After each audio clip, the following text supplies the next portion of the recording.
Hello, good morning. Ẹ káàárọ̀, ẹ̀yin tèmi. Ẹ káàárọ̀, good morning.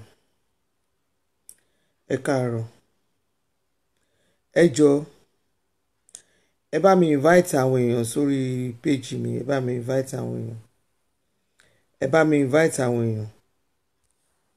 Ẹ bá mi invite àwọn èèyàn sórí page mi. Wo. Ẹ bá invite àwọn èèyàn sórí page mi. Lórí Janet Buhari. Náà gbé laptop fún mi.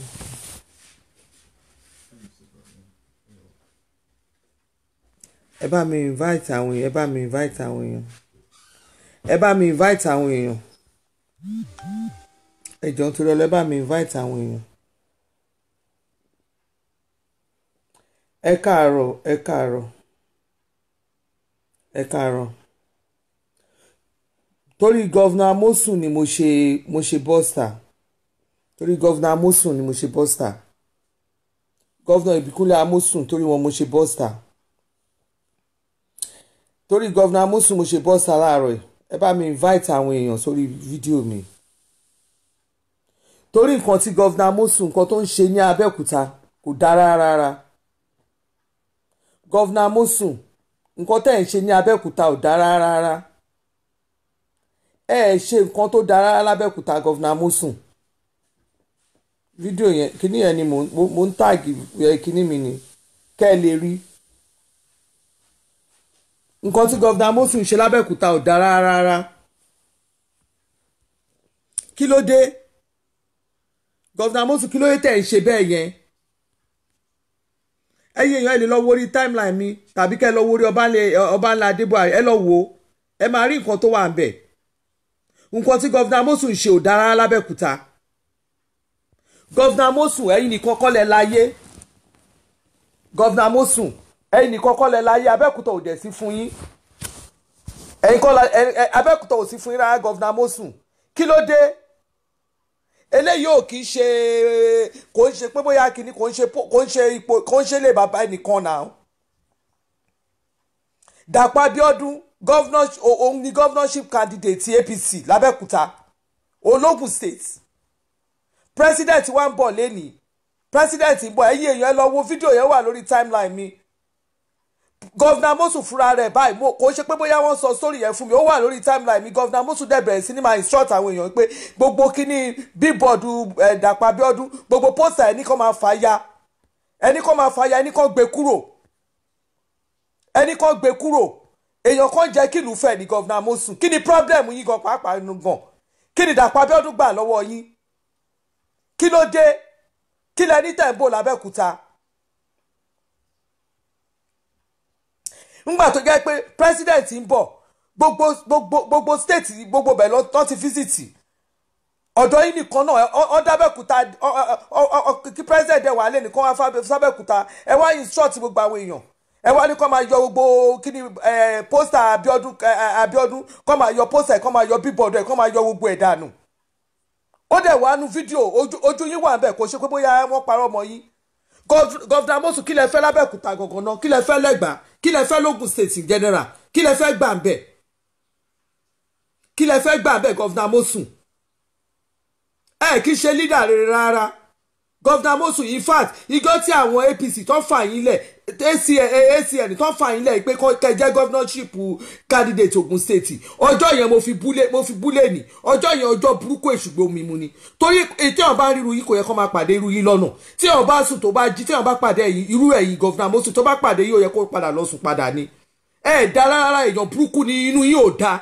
Èèyàn burúkú ni kí nìkan tẹ́ ń gbé kílẹ̀ ń gbin kílẹ̀ ní lógùn state kílẹ̀ ń bò lógùn state. Kí ló dé tó ẹjọyè bó bá ọpá bó bá kó bú lẹ́sẹ̀ gan pàápàá? Kí ló dé sí Governor Amosun? Kí ló dé tẹ̀ ṣe báyìí náà? Kí ló dé? Governor Amosun ẹ lè pààyàn. Governor Amosun ẹ wọ́n bọ́ ọ tún ṣe àwọn èèyàn léṣe àwọn èèyàn tún wùndùn bẹ́ẹ̀. Kí ló dé? Kí ló lè tó báyìí Governor Amosun?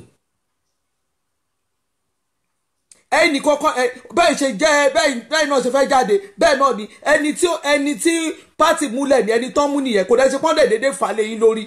Wọ́n ṣàṣe primary election àbí ṣé wọ́n ṣe primary ní Governor Amosun wọ́n ṣe primary election now ogun ṣe wá lé tó báyìí lógun state ẹ̀dẹ̀ bẹ̀rẹ̀ sí ní máa ẹ̀dẹ̀ bẹ̀rẹ̀ wàhálà lógun state kí ló dé Governor Amosun kí ló tẹ̀ ṣe báyìí.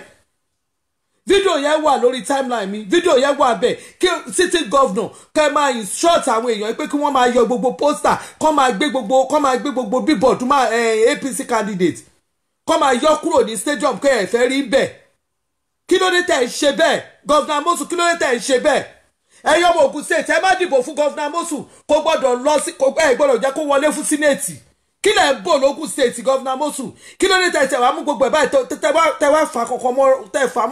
mọ́ra báyìí kí ló dé tẹ̀ fà ọgbẹ́ mọ́ra báyìí ayé yìí ṣe lé báyìí náà kí ló dé tẹ̀ gbogbo nǹkan tí àfi kó lé báyìí náà ni ṣé APM candidate ṣóò ní ká Buhari wá fà lọ́wọ́ sókè ni gbogbo state náà ṣáà ń lọ ẹ ṣáà bá wọn lọ tèkó ẹ ṣáà rí tèkó ẹ ṣáà fẹ́ dògùn state rúkẹ́ tó lọ Governor Amosun ẹjẹ tó ẹ fẹ́ ṣu ságà báyìí ọ̀rọ̀ ẹyẹ ẹni tó dẹ̀ dóbò lẹ́ẹ̀kan tó gba lábàrá ni ọmọ àlè Ògùn state ló máa dìbò fún yín àwọn ọmọ àlè Ògùn state àwọn olè àríjẹ àwọn abatẹnijẹ àwọn ọbàyéjẹ àwọn olè olójú kòkòrò ló máa dìbò fún yín Governor Amosun sínéètì yẹn kò yẹ ká ẹ débẹ̀ rárá kò yẹ ká ẹ débẹ̀ gbogbo iṣẹ́ tẹ́ ṣe lógùn state ó bàjẹ́ in fact iṣẹ́ yìí èmi ò kó iṣẹ́ tẹ́ ṣe jẹ́ ó lè ní ẹ ti jalè lógùn state tẹ́ ẹ bá jalè tí ò ní nǹkan tẹ́ ẹ bò kò ní lé báyìí kí ló dé Governor Amosun irú ìwà burúkú ò lẹ́ ń wù yẹn wọ́n sọ àwọn kan ṣe báwọn èèyàn sọ pé rọ́nà ń pamọ́ yín ṣe bóun láti ń rí lójúkorojú yìí tó dẹ̀ ló jẹ́ kí tó jáde ló jẹ́ pé mo mọ̀ post fídíò yẹn fídíò yẹn wà lórí timeline mi ó wà bẹ́ẹ̀ governor sitting governor kẹ́ máa instruct àwọn èèyàn pé kọ́ máa yọ billboard candidate party yín the same party lẹ́jọ́ wà Governor Amosun ìkànnì yín ẹ bá mi share fídíò ìkànnì Governor Amosun Governor Amosun kí ló dé ṣẹ́yìn nìkan ni ẹ wá yọ billboard ẹni yẹn ẹ yọ billboard ẹyin sọ́ọ̀tọ̀ kọ́ máa yọ billboard ẹnìkan ti wúndùn bẹ́ẹ̀ ẹ ti wúndùn ẹnìkan wọ́n ti gbẹ́ ẹnìkan lọ sí hospital àwọn èèyàn rẹpẹtẹ tún ti wúndùn rẹpẹtẹ kí ló dé tẹ̀dẹ̀ mógún lé báyìí Governor Amosun ìkànnì yín fídíò ẹ wà lórí timeline mi mo ti post ẹ̀ Governor Amosun fúnra rẹ̀ báyìí lóyìn sọ́ọ̀tà àwọn èèyàn pé kọ́ máa yọ billboard ẹ̀yin ọmọ Ògùn state ẹ gbọ́dọ̀ dìbò Skipo ẹ gbọ́dọ̀ dìbò wo Skipo tí ẹ bá fi gẹ́ kí Governor Amosun wọlé ní Ògùn central tí yín bá yín Skipo ẹ gbọ́dọ̀ jẹ́ kó wọlé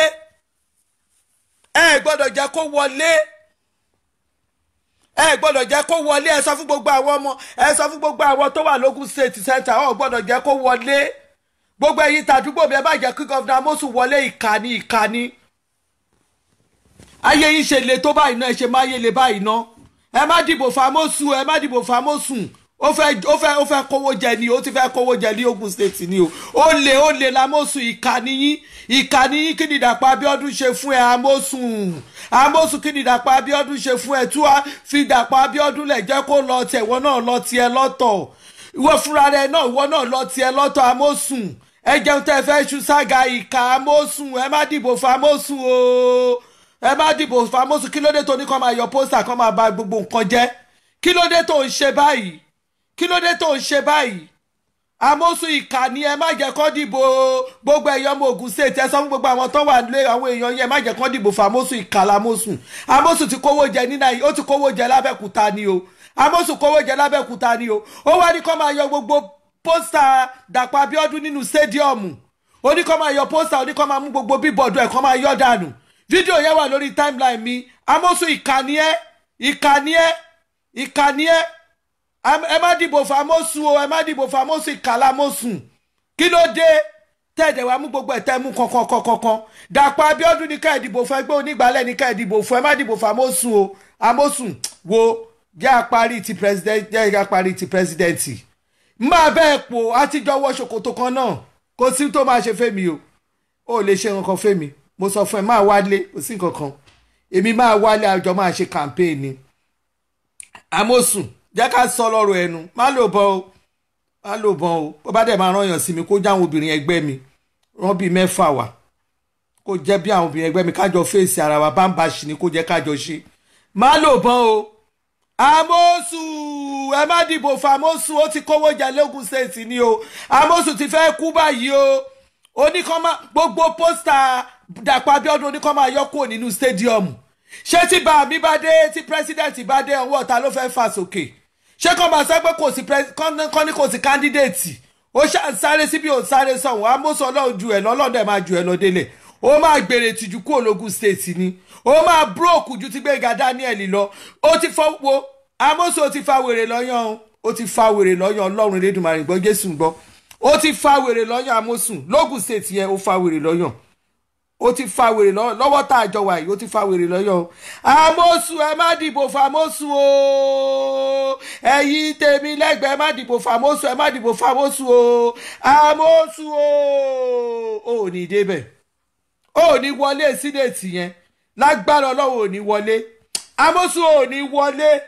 Ó ní wọlé ìkànnì ẹ. Amosu ìkànnì ẹ. Kí ló fẹ́ kí Dàpọ̀ Abíọ́dún ṣe fún ẹ? Kí ló tún fẹ́ kó ṣe fún ẹ náà? Kí ló fẹ́ ìwọ ọmọkùnrin alábùkù ní Amosu alábùkù dẹ́dẹ̀ ti ka bùkù. Èmi ò kí ń ṣọmọ èmi ò ń ṣọmọ mi ò sọmọ Ìjẹ̀bú o. Mi ò ń ṣe ọmọ Ìjẹ̀bú ká bá sọ pé bóyá mo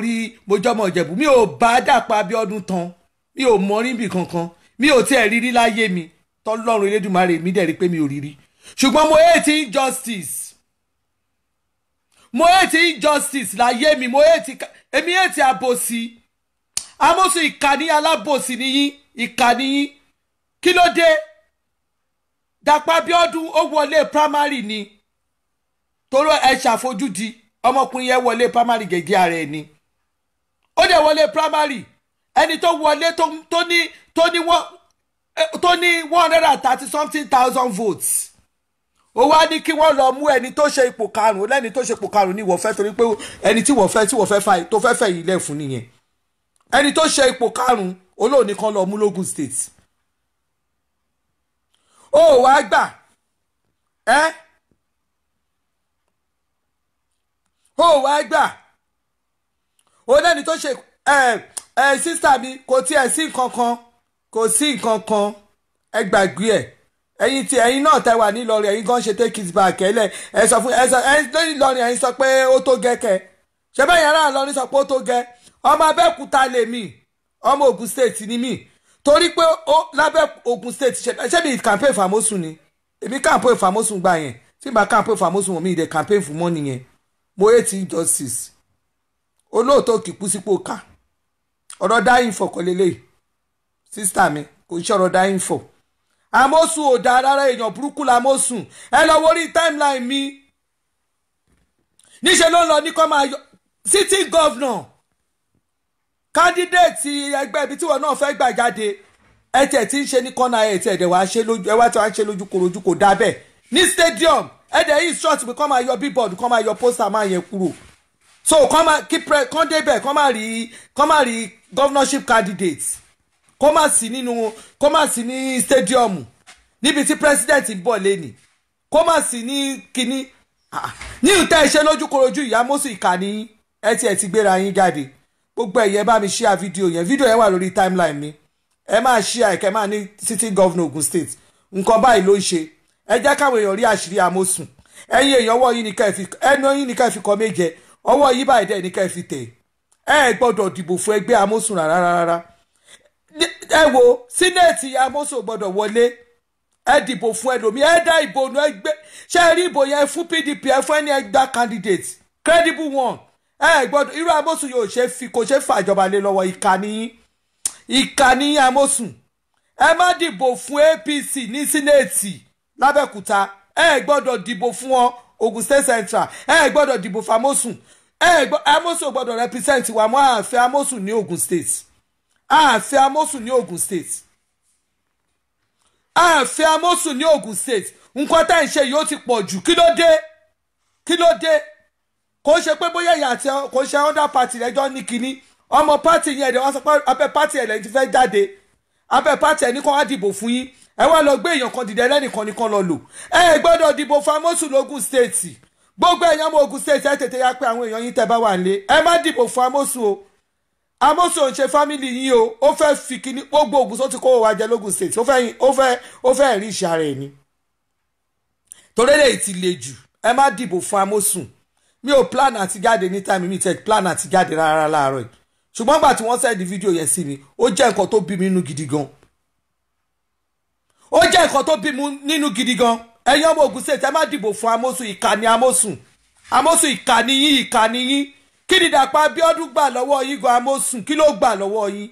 Kí ló gbà lọ́wọ́ yín? Ẹni tó wọlé primary ẹ̀dẹ̀ wá fi àkékọ́rí láti jọ gbogbo èèyàn bẹ́ẹ̀ èèyàn bá lu bẹ́ẹ̀ gbogbo àwọn èèyàn bẹ́ẹ̀ yẹn kọ ẹlẹ́nìgbà. Èní tí president wa ń bọ̀ tó wá fẹ́ wá tó ń bọ̀ lẹ́yìn láti wá ṣe campaign tó máa gbé ọwọ́ ọmọkùnrin yẹn sókè. Èní ilẹ̀ ìwà mú gbogbo pósítẹ̀ wá bẹ̀rẹ̀ sí ní kan yọ pósítẹ̀ káàkiri ẹni kan máa yọ bíbọ̀dù káàkiri àwọn tọ́ọ̀gì tún bẹ̀rẹ̀ sí ní lu àwọn èèyàn wọ́n tún ṣèyàn léṣe wọ́n tún káwọn èèyàn lọ sí hospital. Irú ayé wo lẹ̀ líìfù yẹn gan-an? Ṣé ẹ fẹ́ joyè kínní ni? Fídíò ó wà lórí timeline tí mo ti ṣe fídíò yìí ó wà lórí timeline.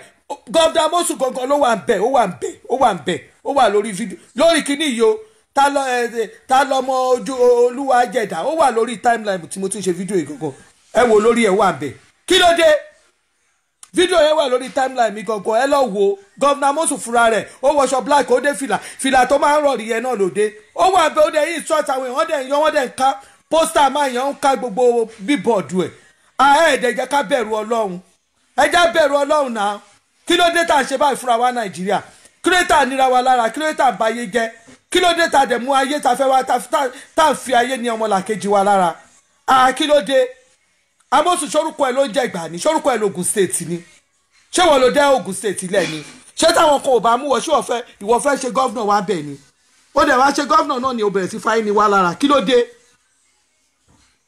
Ẹ má dìbò fún Amosun, ìkà l'Amosun o, ìkà l'Amosun. Ó ti kówó jẹ ó ti desperate jù. Ẹ̀yin kàjà ti gà àti ọba yẹn jẹ́ èèyàn burúkú yìí tọ́ba ara àkọ́tọ́ sọ náà nìyẹn tọ́nà àwọn tí Buhari kórora ṣé ẹ rí wọn nísìn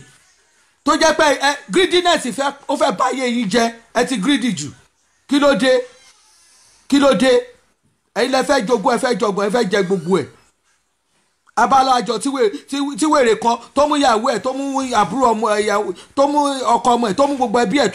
tó mú gbogbo òpó Nàìjíríà tó kó lé wọn lọ́wọ́ tó kó ipò òlù tó kó lé wọn lọ́wọ́. Gbogbo ẹ̀yin tẹ́ ẹ ṣe bí ní Nàìjíríà gbogbo yẹ̀ ẹ̀ ní sinmi Ọlọ́run ò ní fún yín ní sinmi ojú ipò ayé gbogbo yín máa bàjẹ́ lẹ́yọ kọ̀ọ̀kan ni. Social media yìí orí ẹ̀ la máa bàyé yín jẹ́ sí gbogbo ẹ̀yin ọba yẹn jẹ́ tẹ́ wà Nàìjíríà tẹ́ wà káàkiri orí social media yìí ṣe mọ̀ 2019 ọdún ẹ̀san ni o ọdún ẹ̀san ó máa fi ọ̀pọ̀ nù yín ṣẹ̀sìn ẹni máa ṣẹ̀sìn pọ̀ láàrin yín gan Ọlọ́run Jésù Kristi gbọ́ ẹni máa ṣẹ̀sìn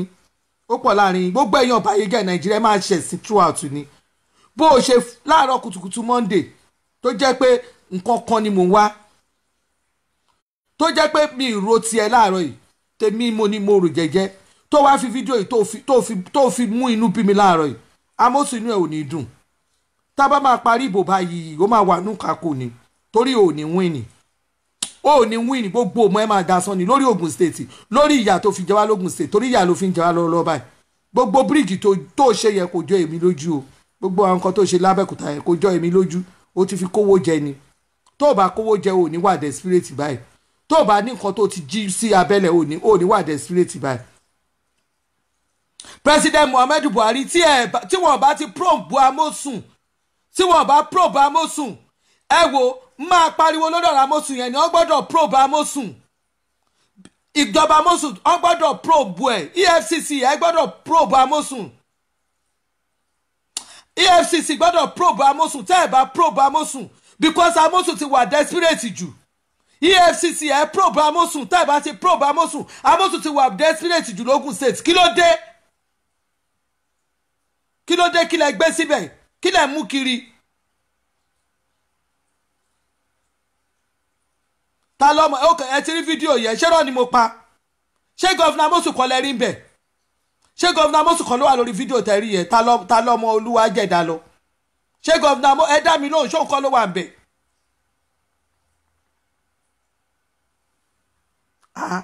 Race ní nínà sportsman's race lélẹ́yìí nínà ẹni tó bá jábọ́ lọ́wọ́ ni ẹ lè ní kó máa ká anybody kíní kan kí ló dé anybody tó bá bọ́ sórí fíìdì kán dìbò fún kó dẹ̀ anybody tó bá rí ni kán dìbò fún kí ló dé tẹ̀dẹ̀ wá mú gbogbo ẹ̀dẹ̀ mú gbogbo ẹ̀kan kankan nígbà tá ìṣerú eléyìí fún ẹni tó jẹ́ APC tó jẹ́ ọmọ APC tá ìṣe eléyìí fún ọmọ tó jẹ́ ọmọ APC. Kí lẹ fẹ́ ṣe fún àwọn tí ò kì í ṣe APC members? Kí lẹ fẹ́ ṣe gan? Ẹ máa ṣe jù báyìí lọ náà. Ẹ máa ṣe jù báyìí lọ. Definitely ẹ̀ ń fàyè ní àwọn àrùn lára lógùn state. Èmi dẹ̀ ń bọ̀ nílé ó ní mo tún sọ yìí. Tí nǹkan kan bá ṣe mí Amosun ọ̀daràn. Ọ̀daràn tí nǹkan bá fi lè ṣe mí ọ̀daràn. Torí mo ti ẹ̀ wo èmi mi ni èmi máa ṣe fídíò pé mo délé o. Wàláhì Jésù Kristi ń gbọ́. Adẹ̀jọ́ máa jọ mú nǹkan lẹ̀ ni. Amosun kò sí tẹ́ máa ṣe fèmí dáadáa. Òwú ní ẹ̀ òwú lèmi náà o. Òwú ní ẹ̀ òwú lèmi náà. Ó lè níyín. Kí ló dé èèyàn jẹ́ kí ìlú fẹ́ ni? Ẹ fẹ́ fayé níyàn lára ni? Ṣé fẹ́ padà pa Abíọ́dún ni? Ẹ wo gbogbo àwọn èèyàn ní last week náà tó jẹ́ pé ìṣe ni mọ́tò ìṣe ló tẹ àwọn èèyàn ìṣe ló tẹ àwọn èèyàn lẹ́sẹ̀ lọ tó tẹ èèyàn lẹ́sẹ̀ kan pa ọ̀pá èèyàn. Ẹ bá ti rí tó ti ń ṣe rally báyìí ẹ máa bẹ̀rẹ̀ sí ní máa dà wọ́n láàmú káàkiri ìlú ni kí ló dé tẹ̀ ṣe báyìí? Ọmọ pátì kan náà dẹ̀lẹ́dẹ̀ pera yín ẹ wá bẹ̀rẹ̀ sí yọ bíbọ̀dù ẹ̀ ẹ bẹ̀rẹ̀ sí ẹ bẹ̀ ṣé òkè ṣé ọwọ́ onípákí tẹ̀ mú ṣọ́wọ́ tẹ̀ ní kó wá nà sókè ṣọ́wọ́ tẹ̀ ní Buhari máa nà sókè torí bẹ́ẹ̀ ṣe ní Buhari gbogbo ìṣe ní Buhari ó ti ponú kò ríran kò dá kò ṣe kinní mọ́ ṣé ẹ rò pé Buhari kò dá kinní àbọ̀ṣọmọlẹ̀ kò dá àwọn ọmọ kò dá governorship candidate wọn mọ̀ ni ẹ wá ní kó máa yọ gbogbo poster kó máa yọ gbogbo bíbọ̀dù ẹ̀ bíṣọ̀ ẹ wà lórí timeline mi ó wà fídíò ẹ wà lórí timeline mi sitting governor ẹ wá ní kó máa yọ gbogbo poster kó máa yọ kúrò ẹ fẹ́ rí poster kankan ní stadium yẹn ṣáyé nìyẹn àwọn èèyàn tún fẹ́ wọlé gbogbo àwọn tẹ́bárí tán wọ yẹ́nù báyìí níṣẹ́ ni gbogbo àwọn ọmọ yín ṣe náà lù wọ́n nílùkulù kí ló dé tẹ̀ ṣe bẹ́ẹ̀ kí ló dé tẹ̀ ṣe bẹ́ẹ̀ ṣé tó bá jẹ́ pé àwọn APM yín nìkan lẹ kó sínú stadium lẹ́nìí tó jẹ́ àwọn APM yìí nìkan lẹ kó sínú stadium lẹ́ni ṣé ìyẹn ní kí àwọn APC máa mọ candidate wọn ni gbogbo ẹni bá wọ yẹ́lò ẹni wọn gbọ́dọ̀ jẹ́ kán wọnú stadium ẹ bẹ̀rẹ̀ sí dà wọ́n láàmú àfọwọ́ tó lágídí náà fagídí wọlé kí ló dé tẹ̀ ń ṣe bẹ́ẹ̀ yẹn ẹ wá fẹ́ lo power of incumbency kò lè wọlé lógùn state o ẹ yọ ọmọ Ògùn state ẹ wò iṣẹ́ yá gidi gan ẹ gbọ́dọ̀ gbà fún wọn ẹ bá mi sọ fún gbọ́n tó wà l'Abẹ́òkúta ẹni tó bá dìbò fún Amosun máa lè ní ẹ má dìbò fún Amosun ti kówó jẹ ó ti wà desperate jù fídíò tí mo rí Amosun àjọ máa mú nǹkan lẹ̀ níṣẹ́ kò sí nǹkan kan ẹ lè ṣe nǹkan fẹ́ nìkan ẹ lè ṣe nǹkan kan fún ẹnìkan tó o bá ní ká mẹ́ni ọ̀la la máa mú àdàbí tó bá yẹ pé gbogbo àwọn náírà lọ́wọ́ ẹ rí àdàbí tí n bá fi gbogbo mo tún ná owó mi mo fi ṣe campaign fún ẹni Amosun mo ń ṣe campaign fún ẹni I hate injustice ọlọ́wọ́ awo ọlá pé mo ṣe wàhálà mo dààmú mi ò gba kọ́bọ̀ lọ́wọ́ ẹ̀ mi ò dẹ̀dẹ̀ nu ọ̀nà dẹ̀ mi ìfá mi kọ́ ẹni ti fún ẹ mi gba $1 lọ́wọ́ ìjọba yìí kan rí ọlọ́wọ́ awo ọlá kan yẹn máa borí ẹ ní Ògùn state Amosun èmi lèmi máa borí ẹ o Ọlọ́run Elédùmarè gbọ́ Jésù gbọ́ èmi ni máa borí ẹ o ò ní wọlé Amosun ò ní wọlé ọlọ́wọ́ awo ọlá wákàtí mi ò jẹun epo mi ì jẹun ata mi ì mú omi ẹ rí mi ì dẹ̀ béèrè lọ́wọ́ ẹ rí ọlọ́wọ́ awo ọlá pé mi ò dá ẹ láàmú rí mi ò dẹ̀ bínú ìjọba ẹ lẹ́yìn pé mo dúró pé kíjọba kó wa sọ sí lẹ́yìn pé o disappoint àwọn èèyàn tí mo campaign fún torí ẹ̀ lẹ́yìn pé o tún dójú tì mí bẹ́ẹ̀ Ọlọ́run awọlá pé o dójú tì mí bẹ́ẹ̀ yẹn Amosun èrè tíjú ló máa jẹ́bọ̀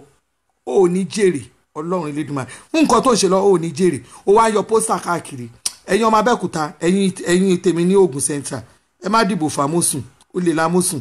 gbogbo bíríìjì orí burúkú tó ṣe yẹn irọ́ ló pa o irọ́ ló pa ó ti fi kówó jẹ ẹ tètè ṣáàyìn àyìn dáadáa ó ti wà desperate jù ẹ lọ wo fídíò yẹn wà lórí timeline mi city governor ó dẹ̀ ń ṣe bẹ́ẹ̀ yẹn fún ọmọ ẹgbẹ́ tiẹ̀ gangan ó ní sinmi o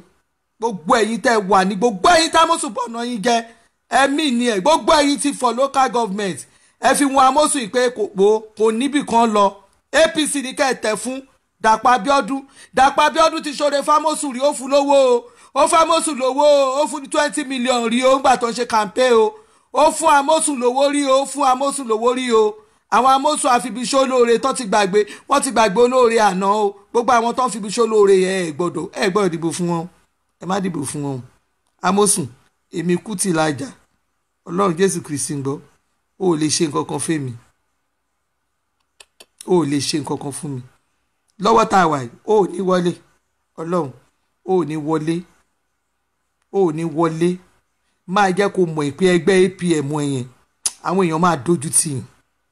ṣé ẹ rí pọ́n ti ń ja ṣé ọmọ ya àwọn leader 45 leaders ló ya ní Ìjẹ̀bú lẹ́nìí 45 leaders lábẹ́ APM ẹgbẹ́ onípákí tó lọ dálẹ̀ gbogbo wọn ti ya padà lọ sí APC o wọ́n ṣe máa kó lẹ́yìn ẹlẹ́yọ kọ̀ọ̀kan nìyẹn jẹ́ kí president dé kó lọ wọ́n máa kó lẹ́yọ kọ̀ọ̀kan ní ìkọ̀ọ̀kan wọ́n máa kó lẹ́yìn ẹ̀ ẹgbẹ́ onípákí tó lọ dálẹ̀ yẹn wọ́n máa fi kọ́ ṣọ́ọ̀mù pé wọ́n kọ́ Gbẹ́ngà Daniels ní Ogun State wọ́n wá kọ́ wọ́n ní big lesson nígbà ayé Gbẹ́ngà Daniels yẹn social media ò tí ì pariwo báyìí ṣọ́ọ̀mù pé silently ni wọ́n ṣiṣẹ́ yẹn ṣùgbọ́n lélẹ̀ social media yìí a máa fi bára wa pò ní ó ní wọlé Akínládé yẹn kò lè wọlé ọlọ́run èmi ò rí gọ́vnà lórí ẹ̀ kò lè wọlé kàkà kéku má jẹ ìṣèṣe ni ọlọ́run Elédùmarè a máa fi ṣàwádànù lógún state ni ìwọ ó kéré ó bíntí ó bìlò lógún state wọn ò ní dìbò fún kádídéètì ẹ ọlọ́run Elédùmarè Jésù gbọ́ ní ìtòṣe ó ní dìbò ó ní wọlé ó kéré ó bíntí ó bìlò àwa Ogun State àwa ọmọ Ogun State àwa kan la gbé ẹ débi tó wà yẹn àwa tá a gbé ẹ débẹ̀ náà a máa já ẹ bọ́ ọlọ́run Jésù gbọ́ a máa já ẹ bọ́ àwa kan la pariwo la débẹ̀ la jẹ́ kó débẹ̀ wo a máa já ẹ bọ́ ẹnu tá a fi gbé ẹ débẹ̀ la máa fi já ẹ bọ́ ẹnu la máa fi já ẹ bọ́ a dẹ̀ máa ṣiṣẹ́ yẹn fún ẹ silently ni a máa ṣe fún ẹ tó bá máa di ìdá ìbáyìí tó dìbò governorship wàá mọ̀ ẹ́ pé ayé pé méjì wàá mọ̀ pé ẹran tó yí ohun tó ń fà tó yí báyìí tó fà tí ọjà náà ń pè ní nọ́mù náà ń pè ní nọ́mù máa jẹ́ kó mọ̀ páwa kan ń ṣe iṣẹ́ silently lógun state yẹn kò sí tó máa ṣe ó tẹ́ lè rí nǹkan ṣe fẹ́mi o àwọn tó kù mí nǹkan níbo ló ti fẹ́ rí wọn ó lè rí wọn a máa jẹ́ kó mọ̀ pé gbogbo wọ́ọ̀dù yẹn a máa deliver eré ló máa pè iṣẹ́ yẹn ń lọ lábẹ́lẹ̀ ó lè lọ́ọ̀bì kankan ìwọ ìka àfibiṣẹ́ olóore èèyàn burúkú játijàti tẹ́ ń ba jẹ́ tẹ́ ń ba Nàìjíríà jẹ́ ẹ̀yin náà lè ń bá wa lójú jẹ́ káàkiri tó ń sọ pé Nàìjíríà ò da ẹ̀yà alájẹ tó ń máa náwọn leaders ẹ̀yin greedy leaders ṣé ohun tó kọ́ lẹ́yìn Buhari nìyẹn ṣé Buhari ṣayé bẹ́ẹ̀ ṣe ń ṣe yìí Buhari ò ṣayé bẹ́ẹ̀ ṣe ń ṣe yìí o kẹ́ ẹ̀ já dànù kẹ́ ẹ̀ já pa ó ṣàárọ̀ Monday bó ṣe jẹ́ kí n rojọ́ láàárọ̀ kùtùkùtù tó jẹ́ pé Monday báyìí tó fi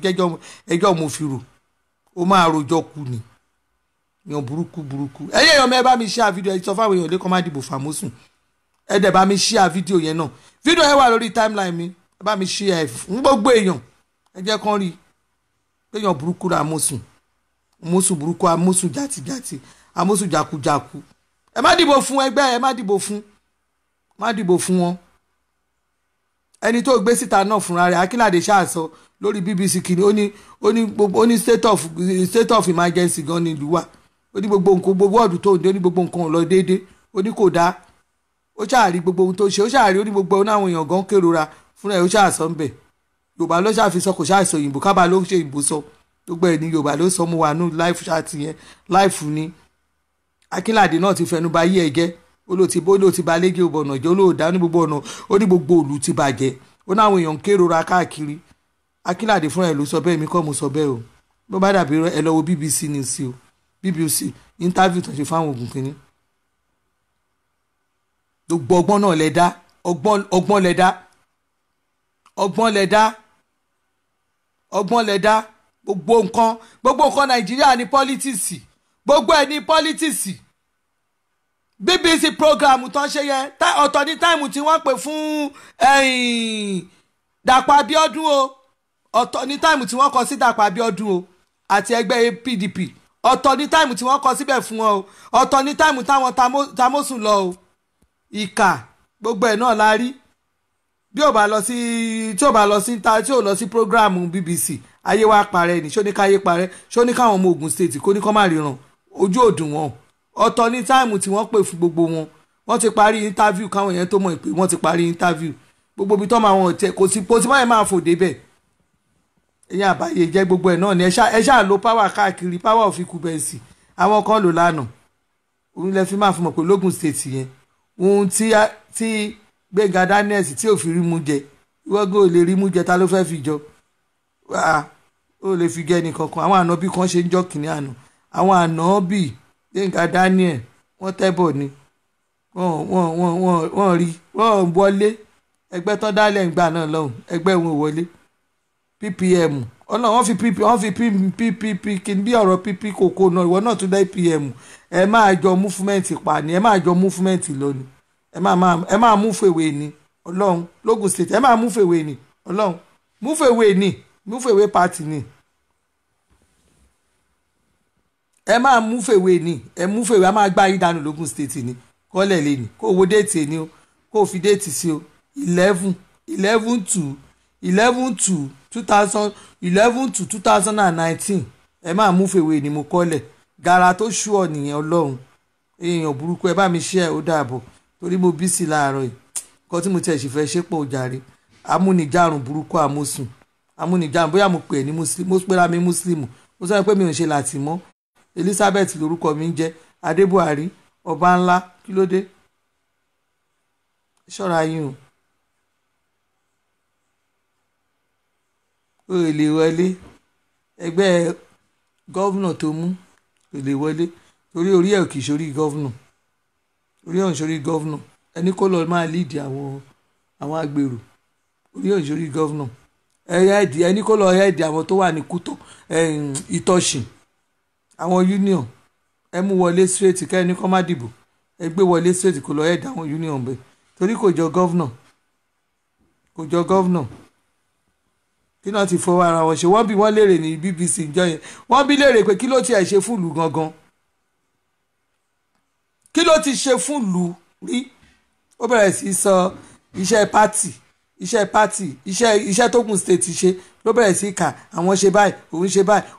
wọ́n tún bí léèrè ọmọ agboolé yìí ṣàwà ń bẹ̀ tí ẹni ẹ ṣàmọ̀pẹ́ gbọ̀hún lẹ jẹ́ kí lẹ ṣe fáwọn nílùú ẹ ṣe nǹkan kan fáwọn nílùú àwọn adáǹtà má dá ń lé ó wá bó sọ fún gbogbo àwọn tó bá ti ń garun apá ẹ má máa bá wọn ṣe ìgbéraga pọ̀ lára ẹ̀ yín ò tí ẹ̀jọ́ gọ́vnà rárá ìgbéraga yẹn pọ̀ gbogbo akọ tó ń ṣe tó máa kápá sókè lẹ́yìn tó tún lo ẹ̀gẹ́ sáṣọ wà tún kápá rù òun náà ti bẹ̀ ẹ rí pé òun náà ti ń rán fìlà gbogbo ọkùnrin tó ń rán fìlà tó tóbi bẹ́ẹ̀ yẹn wọ́n ti wà sẹ́fíìsì jù ní gbogbo ayé mi tí rí kí ọkùnrin kó rán aránrù fìlà mọ́sù tó ń dé yẹn òun náà ti bẹ̀rẹ̀ sí máa rán fìlà ó ti wọ ọkùnrin máa rán aṣọ ọ̀pá mẹ́fà tán aṣọ ọ̀pá mẹ́fà kọ́ máa rán tán èmi ò tí ì gbọ̀rú ẹ̀rí o wọ́n wà self-centered ẹ má máa dìbò fún ẹ má bá wọn ṣe tí ara wọn nìkan náà mọ̀ alájẹtán ni wọ́n tara wọn nìkan náà mọ̀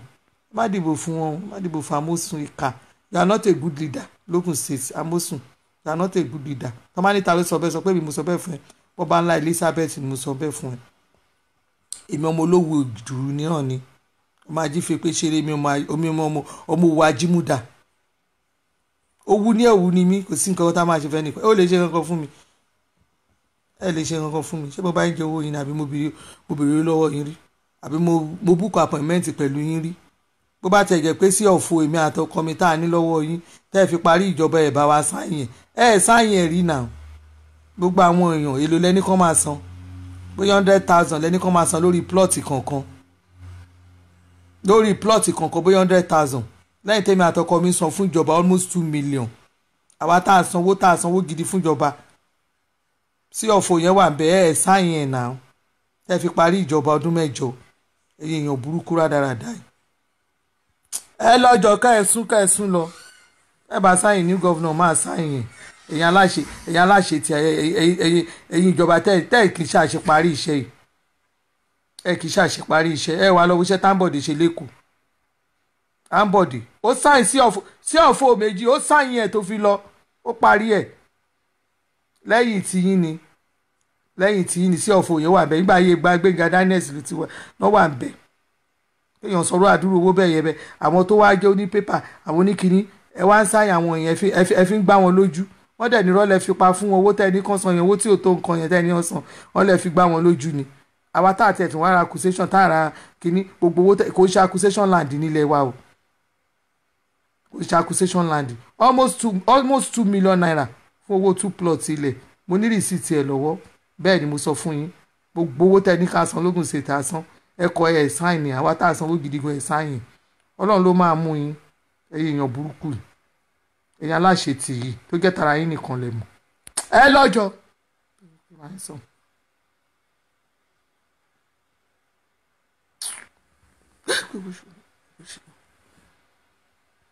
oyin bí mi gan ẹ lọ́nà.